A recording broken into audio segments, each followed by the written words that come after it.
Since the dawn of humankind, it has been necessary for individuals to work together for the common good. And because labor and employee relations involve people, disputes are an inevitable consequence. When conflicts do arise, a third-party mediator goes a long way toward helping parties navigate through the storm clouds of disagreement to see their way clear and build better relationships in the future.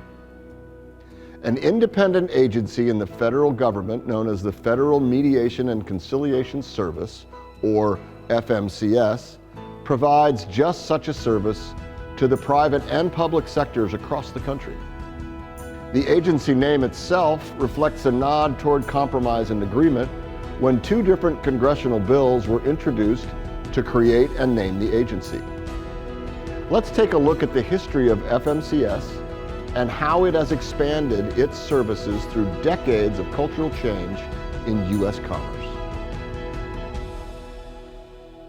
In response to the social and economic impact of the American Industrial Revolution, national labor unions began to form in the post-Civil War era with the Knights of Labor and the American Federation of Labor. In March of 1913, the U.S. Department of Labor was formed and mediated 33 labor disputes in its first year.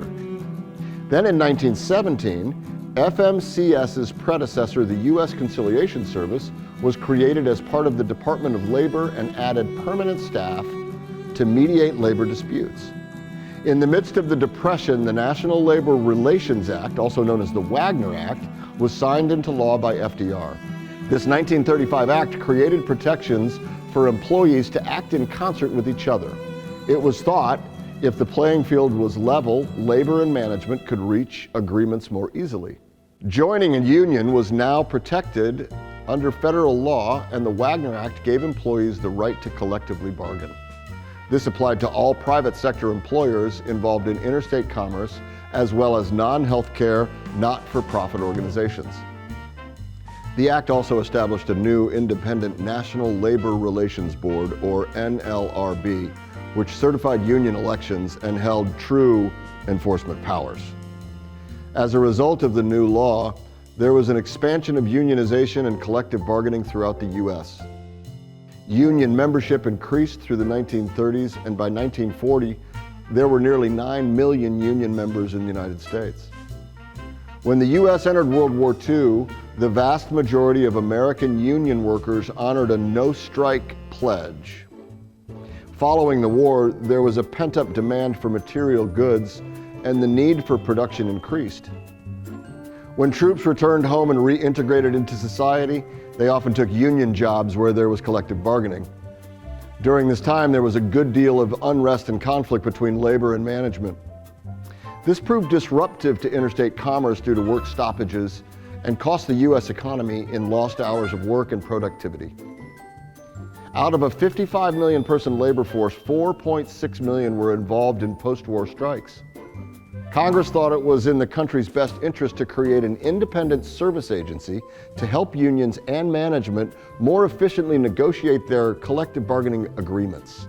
This agency would be designed to mediate disputes and find peaceful, expeditious ways of resolving them with minimal disruption to the economy. To that end, two bills were introduced. One expanded the role of the existing conciliation service, and the other introduced a new mediation agency. There was also a widely held view that the Labor Department had become too pro-labor, and Congress wanted a more neutral, objective agency to assist labor and management. In 1947, Congress responded with the Taft-Hartley Act, which created protections for employers and placed more restrictions on unions, prohibiting, among other things, secondary boycotts.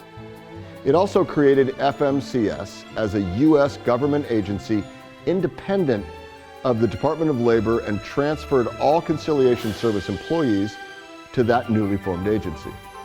FMCS has gone on to become the premier labor relations and conflict resolution agency within the United States.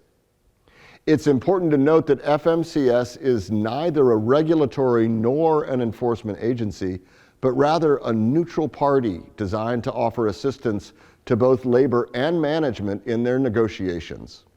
In the 70s, FMCS was asked to mediate issues that arose between Native American tribes and the U.S. federal government. This was the agency's first foray into the mediation of non-labor related matters. While FMCS's original mission was aimed at avoiding disruption to interstate commerce, it continued to grow in scope and provide technical assistance in helping parties learn to live with one another. One example occurred in 1978 when managers and the union led a joint effort in Jamestown, New York. Workers and companies were leaving the area due to labor unrest. Both sides needed to work together to bring the company and jobs back.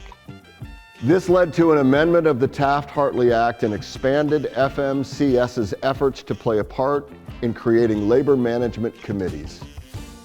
Parallel to that, alternative dispute resolution, or ADR, was growing in the world at large.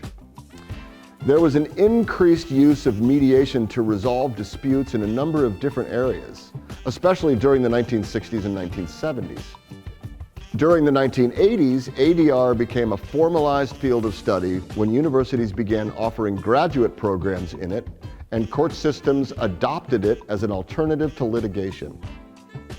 In the late 80s and early 90s, Congress recognized that there was a need to provide mediation and related services to federal agencies in a variety of different contexts to help mitigate litigation costs. Whether it was unemployment, an equal employment opportunity complaint, grievance process, or something was occurring in a dysfunctional office environment that could threaten to blow up, agencies needed to be able to provide mechanisms to address these conflicts before they grew out of proportion. Two pieces of legislation were created in 1990. Congress passed the Negotiated Rulemaking Act and the Administrative Dispute Resolution Act. These acts were originally designed to be temporary, but proved so successful that they were made permanent in 1996. FMCS was named as a provider of facilitation services within this space and given statutory authority to engage in this work. Once given statutory authority, FMCS has continued to expand its service offerings beyond collective bargaining, mediation, and conciliation services to include facilitation as well as pre-mediation assistance, such as relationship development and training, conflict management and prevention services for government agencies, and negotiated rulemaking with multi-agency stakeholder groups.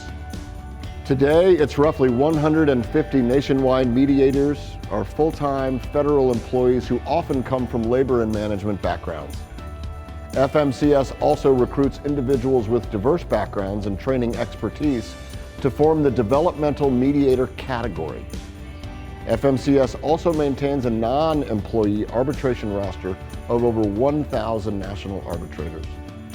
FMCS's Conflict Management Professionals Initiative expands FMCS's traditional roles of mediator, facilitator, and trainer to include systematic approaches for improving relationships between the parties, dealing with cultural issues, change, coaching, and leadership development. Despite the evolution of U.S. commerce and the ever-changing workplace challenges through the decades, FMCS remains committed to helping organizations reduce conflict and, as a result, help them become more efficient, create more value for their customers, shareholders, and employees, which in turn provides benefits to the national economy.